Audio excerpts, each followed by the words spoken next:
Good evening students, myself Mohit Prakash. आज फिर हम टीचिंग ऑफ बायोलॉजिकल साइंस पर चर्चा करेंगे। आज का जो हमारा लेसन प्लान है वो अमीबा के ऊपर है। तो वही सारी लेसन प्लान संख्या, दिनांक, विषय विज्ञान, उपविषय जीव विज्ञान, क्लास, वर्ग, कालांश और अवधि। तो आज का टॉपिक है हमारा अमीबा। तो उसके सामान्य उद्देश्य, विद्यार्थियों में वैज्ञानिक सोच व तर्क शक्ति उत्पन्न करना। दूसरा, विद्यार्थियों में वैज्ञानिक रुचि व योग्यता उत्पन्न करना। तीसरा, विद्यार्थियों में वैज्ञानिक दृष्टिकोण का विकास करना। चौथा, विद्यार्थियों के जीवन पर जीव विज्ञान का प्रभाव समझाना। अगला, विद्यार्थियों में आलोचनात्मक चिंतन का विकास करना। तो ये उसके सामान्य उद्देश्य थे। अब इसके विशिष्ट उद्देश्य क्या होंगे? विशिष्ट उद्देश्य आइए देखते हैं। पहला, विद्यार्थी अमीबा के बारे में जानकारी प्राप्त करेंगे। दूसरा, विद्यार्थी अमीबा के कार्य से अवगत हो सकेंगे। अगला, विद्यार्थी अमीबा के द्वारा होने वाली क्रियाओं का बोध कर सकेंगे। अगला, विद्यार्थी अमीबा के उपयोग व हानि की जानकारी प्राप्त कर सकेंगे। पूर्व ज्ञान, विद्यार्थी अमीबा के बारे में सामान्य जानकारी रखते हैं। शिक्षण सहायक सामग्री, चौक, लपेट, श्यामपट्ट, संकेतक, डस्टर, चार्ट आदि। जैसा कि हमने देखा कि शुरुआत हम प्रस्तावना से करते हैं। तो प्रस्तावना में हम पूर्व ज्ञान के अनुसार उसके प्रश्नोत्तर विधि के माध्यम से हम क्वेश्चन पूछेंगे। हम जीव विज्ञान में किसका अध्ययन करते हैं? हम जीव विज्ञान में जीव जंतुओं का अध्ययन करते हैं। क्या हम सभी जंतुओं को नग्न आंखों से देख सकते हैं? हम सभी जंतुओं को नग्न आंखों से नहीं देख सकते हैं।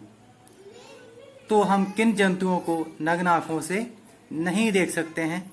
हम एक कोशिकीय जंतुओं को नग्न आंखों से नहीं देख सकते हैं। अगला, एक कोशिकीय जंतु का उदाहरण दीजिए। अमीबा, पैरामीशियम एक कोशिकीय जंतुओं के उदाहरण हैं। अगला प्रश्न, अमीबा की संरचना कैसी होती है? तो ये समस्यात्मक प्रश्न है, क्योंकि इसमें छात्र इसका उत्तर नहीं दे सकते। तो उद्देश्य कथन, छात्रों आज हम आपको अमीबा की संरचना के बारे में बताएंगे। छात्र ध्यानपूर्वक सुनेंगे। ये हमने कथन विधि से के माध्यम से बोला था।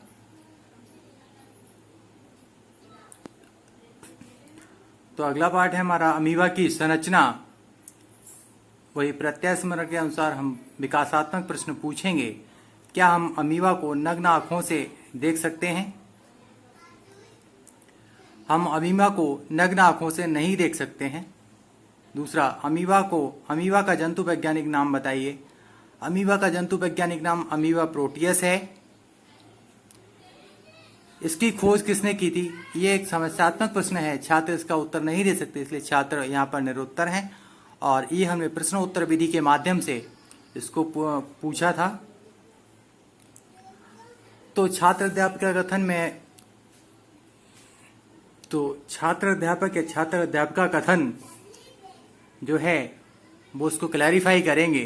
किस विधि के माध्यम से? व्याख्यान सहित प्रदर्शन विधि के माध्यम से। तो अमीबा एक कोशिकीय जंतु है। इसका आकार 250 से 600 मिलीमीटर होता है।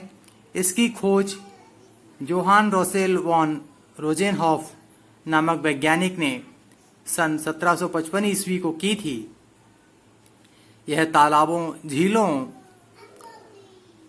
आदि में पाया जाता है। इसके जीवन की सभी क्रियाएं एक कोशिका में पूरी होती हैं और इसके पूरे शरीर में जीव द्रव्य फैला होता है। इसकी आकृति बनती व बिगड़ती रहती है। इसमें गमन के लिए कूटपाद या इंग्लिश में हम इसे कहें स्यूडोपोडिया होते हैं तथा इनमें संकुचनशील रिक्तिका कॉन्ट्रैक्टाइल वैक्यूल, भोज रिक्तिका food vacuole, mitochondria, Golgi complex आदि पाए जाते हैं। तो छात्र ध्यानपूर्वक सुन व समझ रहे हैं। ये अमीबा का चित्र है जिसमें इसकी संरचना को दर्शाया गया है। Food vacuole, cell membrane, cytopodia, endoplasm, nucleus और कॉन्ट्रैक्टाइल वैक्यूल। तो बोधगम्य प्रश्न के माध्यम से हम इसको समझेंगे कि छात्रों में इस पॉइंट को लेकर कितना ज्ञान उनके अंदर बैठा। अमीबा की आकृति कैसी होती है? दूसरा प्रश्न, अमीबा का आकार बताइए।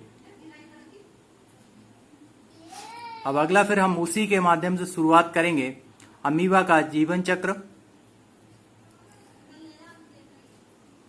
तो फिर हम प्रत्यास्मरण के माध्यम से बच्चों को याद दिलाएंगे कि हम इस टॉपिक को निकालने का कोशिश करेंगे कि उसका जीवन चक्र कैसा होता है। तो हम विकासात्मक प्रश्न के माध्यम से पूछेंगे, अमीबा में गमन के लिए कौन सा अंग पाया जाता है? तो अमीबा में गमन कूटपादों के द्वारा होता है। अमीबा में किस प्रकार का प्रजनन होता है? अमीबा में अलैंगिक प्रजनन होता है। प्रजनन किस विधि द्वारा होता है? ये छात्रों के लिए समस्यात्मक प्रश्न है और छात्र इसका उत्तर देने में असमर्थ हैं, इसलिए छात्र यहाँ पर निरुत्तर हो जाते हैं और कोई उत्तर नहीं दे पाते। ये हमने प्रश्न उत्तर विधि के माध्यम से इन प्रश्नों को पूछा था और जो टॉपिक है, इस टॉपिक का पॉइंट है अमीबा का जीवन चक्र, उसको हमने इन प्रश्नों के माध्यम से निकाला। तो फिर छात्र अध्यापक या छात्र अध्यापिका कथन, इसको क्लैरिफाई करेंगे। जो इसका क्लैरिफिकेशन वो एक्सप्लेनेशन व्याख्यान सहित प्रदर्शन विधि के माध्यम से होगा, क्योंकि इसमें चार्ट की भी जरूरत है। इसलिए अमीबा का जीवन चक्र एक ही पोषद में पूरा होता है तथा इसका जीवन चक्र बहुत सरल तथा साधारण होता है। इसमें अलैंगिक प्रजनन होता है। अलैंगिक प्रजनन द्विखंडन विधि द्वारा होता है। यह मुक्त जीवी जंतु है तथा यह निराकार सूक्ष्म एक कोशिकीय जीव है। कोशिकांग और कोशिका द्रव को घेरने वाली उसकी कोशिका झिल्ली छिद्रित होती है। इस प्रक्रिया में अमीबा का नाभिक पहले कैरक्योनस प्रक्रिया द्वारा दो संतति नाभिक बनाते हैं के लिए विभाजित होते हैं और न्यूक्लियस के दो भागों में विभाजित हो जाने के बाद साइटोकाइनेसिस की प्रक्रिया शुरू होती है। इसमें मात्र कोशिका में कोशिका द्रव दो संतति कोशिकाओं में विभाजित हो जाता है और दो संतति अमीबा का निर्माण होता है, जिसमें नाभिक और प्रक्रिया अपना अपना स्थान ले लेते हैं। इसका हम डायग्राम के थ्रू देखते हैं। ये पेरेंट सेल है और न्यूक्लियस सेल इसमें डिवाइड होती है और तीसरा है साइटोप्लाज्म डिवाइड होगा और लास्ट में जो दो डॉटर अमीबा हमें मिलेंगे। तो हमने व्याख्यान सहित प्रदर्शन विधि के माध्यम से इसको सीखा। अब इस टॉपिक का कितना इफेक्ट बच्चों पर पड़ता है, उसके लिए हम बच्चों पर बोधगम्य प्रश्न पूछते हैं। अमीबा में किस प्रकार का प्रजनन होता है? दूसरा प्रश्न, साइटोकाइनेसिस क्या है? तो फिर वही हमने इसको क्लैरिफाई करेंगे कि अमीबा से उसमें कौन कौन सी बीमारियां होती हैं। ये हमारा उसका अगला पॉइंट है। तो इसको विकासात्मक प्रश्न के माध्यम से हम इसको पूछेंगे, अमीबा में कौन कौन से रोग होते हैं। अमीबा से अमेबी पेचिस आंत की बीमारी आदि हैं। अमीबी पेचिस के बारे में बताइए। तो छात्र इसको नहीं बता सकते हैं क्योंकि छात्रों को ज्यादा पता नहीं होता है। तो ये हमने प्रश्नोत्तर विधि के माध्यम से प्रश्न पूछते हैं। तो छात्र अध्यापक या छात्र अध्यापिका इसको क्लैरिफाई करेंगे कि उसमें अमीबा से कौन कौन सी रोग होते हैं। तो इसको क्लैरिफाई करेंगे श्यामपट्ट विधि एवं कथन विधि के माध्यम से। तो अमीबा से विभिन्न प्रकार की बीमारियां होती हैं, जैसे अमीबी पेचिस क्या है।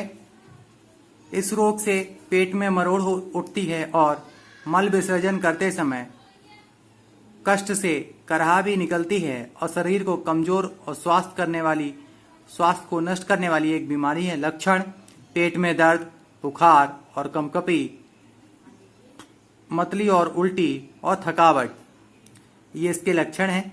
तो छात्र इसको ध्यानपूर्वक देखेंगे और वह समझेंगे ये श्यामपट्ट विधि है और कथन विधि है। तो अमीबा पेचिस इस रोग में पेट में मरोड़ उठती है और मल विसर्जन करते समय ये उठती है। और गृह कार्य जो हमने दिया है वो अभ्यास कार्य के रूप में आता है। जो अमीबा पेचिस किस जीव से होती है। और दूसरा प्रश्न, अमीबा पेचिस के लक्षण लिखिए। छात्र गृह कार्य अपनी उत्तर पुस्तिका में उतारेंगे। तो आज का टॉपिक, ये लेसन प्लान हमारे यहीं पे होता है। हम किसी भी लेसन प्लान को बनाने के लिए उसको 3 पॉइंट्स में डिवाइड करते हैं, जिससे हमारा पूरा लेसन प्लान अच्छे तरीके से पढ़ाया जाता है और बच्चों को उसका अच्छे तरीके से ज्ञान हो जाता है।